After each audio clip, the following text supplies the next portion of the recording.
Boa noite, minha gente! Como é que vocês estão? Quero dar as boas-vindas a você! Estamos aqui para mais uma aula. Esta é a aula de número 72, gente. Aulas gratuitas todas as quintas neste YouTube e às vezes no Instagram. Toda semana, são 72 semanas aqui compartilhando conhecimento com vocês. E hoje vamos para mais uma aula de legislação social importantíssima para nós, assistentes sociais e estudantes de serviço social. Legal, bora lá? Gente, hoje nós vamos falar sobre o Estatuto da Criança e do Adolescente.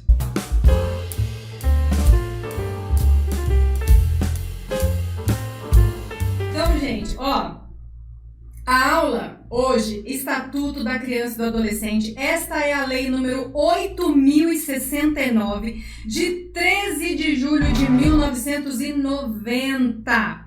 É uma lei um pouco extensa, são 267 artigos, tá? Nós vamos falar sobre alguns mais especificamente, mas se vocês assistiram a aula da semana passada do Estatuto da Pessoa Idosa, eu mostrei a estrutura do Estatuto, onde ficam os artigos, como que você pode fazer para estudar e achar de uma forma mais fácil aquilo que você precisa, e eu fui explicando alguns artigos mais principais. Então hoje a aula vai seguir essa linha, até porque são muitos artigos. Eu vou trazer a estrutura do ECA para vocês, vou dizer onde estão os principais artigos e sim, vou comentar sobre alguns artigos principais que a gente utiliza mais. A gente vai conversar um pouquinho então a respeito do Estatuto da Criança e do Adolescente, ok? Olha só, o ECA, como eu disse, Lei 8.069, de 13 de julho de 1990,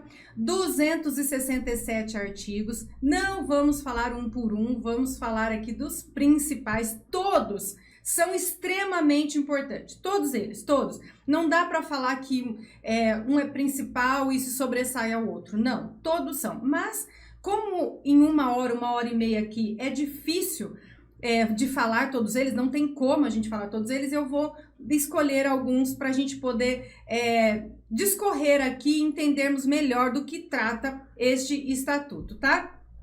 Olha só, primeira coisa, nós vamos começar sabendo quem é criança e adolescente para este estatuto.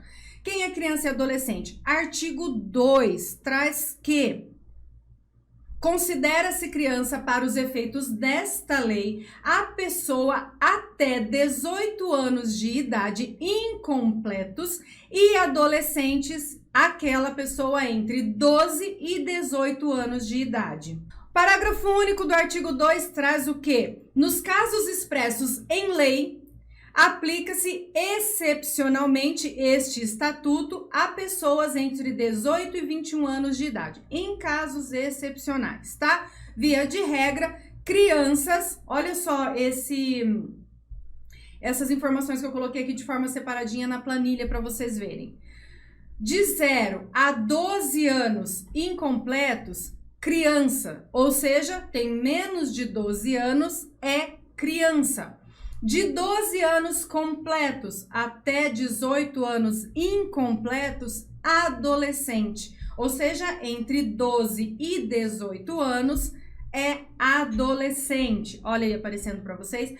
A partir dos 18 anos, esta pessoa é plenamente capaz, tá? Ela não é nem criança, nem adolescente, já é responsável pelos seus próprios atos, tá bom? Então, olha só, vamos contextualizar o ECA. Como eu disse para vocês, ele é de 1990. E o que tinha antes de 1990? Antes, nós tínhamos o que, minha gente? Em vigência, o Código de Menores. O Código de Menores, ele trabalhava muito com a doutrina da situação irregular das crianças, ou dos menores, como era dito, né? A situação irregular desses menores. Eles eram vistos como perigosos, estavam sempre em perigo, oferecendo perigo, abandonado, carente, desocupado, vadios. Então, assim, eram utilizados esse menor abandonado, menor carente, menor desocupado, vazio. E aí, esse Código de Menores, ele trazia neste termo o termo menor, né? Por isso que muita gente até hoje fala, é menor, o menor, o menor. Hoje, depois de 1990, com o estabelecimento do ECA, nós utilizamos crianças e adolescentes, por isso que eu trouxe a divisão da idade. Nós não utilizamos o termo menor, ele traz um tom pejorativo por causa desse código de menores aqui de antes de 1990. Esse código, ele não estava preocupado, por exemplo, com a proteção da criança. Ele não estava preocupado com o cuidado, com o desenvolvimento, com os direitos da criança. Ele estava preocupado em limpar a sociedade, em tirar esses menores de circulação, tirar esses menores dessa situação irregular aí, ou seja, aquelas crianças e adolescentes atrapalhavam a ordem social. Era mais ou menos isso, tá? Então, o que acontece? Era um código mais punitivo do que um código protetivo. Eles puniam, eles tinham essa visão punitiva de ordem social. Então, o ECA, a partir de 1990, ele traz o quê? Uma doutrina de proteção integral. Ele traz um avanço nas políticas sociais referentes à proteção e aos direitos fundamentais da criança e do adolescente. E o que é essa doutrina da proteção integral que o ECA traz? É um conjunto de normas, é um conjunto de princípios que garantam a proteção integral. É um conjunto de normas, de ensinamentos para quê? Para sistematizar, para organizar uma situação. São diretrizes que o ECA traz, gente, para poder o quê? Proteger integralmente a criança e o adolescente. Tá? Então, essa doutrina da proteção integral, ela vem com um conjunto de normas que visa proteger integralmente a criança e o adolescente, tá bom? As crianças e os adolescentes, gente, nós estamos acostumados a lidar com essas situações, a atender muitas situações de quê?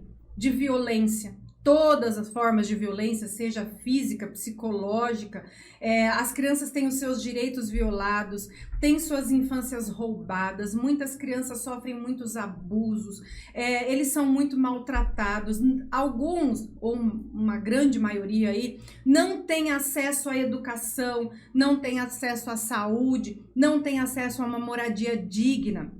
Então, a gente vê essas situações no nosso dia a dia. Vocês veem isso? Vocês acompanham, atendem? Coloca aí sim, atendo, vejo, para eu saber se vocês conseguiram compreender. A Monique diz que sim, muito triste, vivenciam situações onde as crianças sofrem muitos maus tratos, sofrem muitas violências, seus direitos são violados.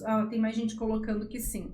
Então, não tem acesso à saúde, à educação, à moradia. Falando em moradia, que deveria ser um local de segurança, um local de acolhimento, que esta casa deveria trazer segurança para essa criança, o que acontece? Em muitos casos, é dentro de casa, é na moradia que acontecem as maiores violações de direitos. A maioria das vezes é dentro dos lares que as crianças sofrem os maiores tipos de violência. Então, assim, o que acontece? Muitas vezes é dentro da residência, é dentro do lar, onde tinha que ser um ambiente de acolhimento, de segurança, é lá dentro que acontecem as piores violações. E eu não tô falando isso porque eu acho, não, porque alguém me falou, são baseados em pesquisas, baseados em fatos. Vocês que estão aqui podem dizer sobre isso. Né? Olha lá, a Monique disse, o lugar que deveria proteger é onde os direitos são violados. Quando eu fui fazer o meu TCC, lá em 2013 ou 14, se eu não me engano, eu tava na dúvida sobre o que eu ia escrever, e aí eu me lembro que era em maio, e tava tendo aqueles eventos em alusão ao Dia do Combate ao Abuso e Exploração Sexual das Crianças e do Adolescente. Lembra que 18 de maio trata-se sobre o dia do combate ao abuso de exploração sexual da criança e do adolescente? E aí, o que acontece? Na época, eu tava para escolher o tema, tudo, e eu fui participar de uma palestra. E aí eu ouvi sobre várias situações de violência sexual contra criança e adolescente. E eu escolhi escrever sobre isso. Não foi fácil, foi um tema dificílimo de desenvolver por conta das pesquisas que eu tive que fazer, dos casos que eu tomei conhecimento. Eu escrevi a respeito, o tema do meu TCC foi a violência sexual intrafamiliar, ou seja, dentro de casa, e suas consequências no desenvolvimento da criança e do adolescente. Para eu escrever sobre isso, eu fiz um resgate histórico da família para poder compreender a origem, aí, como se dava essa violência, como começou a se dar essas violências, né? E aí eu escrevi o seguinte no TCC a respeito da minha pesquisa, é que na Idade Média, por exemplo, as crianças elas nem eram criadas com seus pais. Os pais eles eram responsáveis para dar a vida, dar o sobrenome, dar os bens. As crianças ficavam com as mães até os 7 anos. E depois disso, elas eram criadas por outros adultos, por pessoas mais velhas, para passar ali ensinamentos, doutrinas, crenças. Ou seja, elas eram educadas por terceiros. Então isso já acontecia desde aquela época. E depois, lá para o século XVIII, é que as famílias começaram a entender a necessidade de ter os seus filhos por perto, deles próprios passarem os valores, as crenças, os ensinamentos, deles começarem a criar vínculos, a viver em família, transmitir os seus próprios conceitos, ter os seus laços afetivos dentro deste contexto familiar. Isso é extremamente importante para o desenvolvimento da criança e do adolescente. No entanto, o que acontece? Algumas famílias começaram a entender que a criança era um objeto. A criança era algo de posse. É meu, eu faço o que eu quiser. É meu, eu dou as ordens do jeito que eu tenho que dar. Então, assim, eles começaram a ter como um objeto, como algo que eles podiam mandar e desmandar, e a criança tinha que aceitar aquilo, inclusive as violências, como se fosse algo natural dentro de casa. Botava a criança para trabalhar, a criança não ia estudar, não tinha lazer, a pessoa achava que tinha o direito de poder abusar porque a criança era sua e convivia dentro da sua casa. Então, assim, são situações complicadas, são situações difíceis que a gente tem conhecimento, né? Então, na busca de uma convivência familiar, aquilo que era para ser de proteção, de cuidado e de acolhimento, começou a ser um local de desproteção, começou a ser um local de abuso, de violência, que são o quê? Expressões da questão social. Mas assim, o que fica registrado aqui?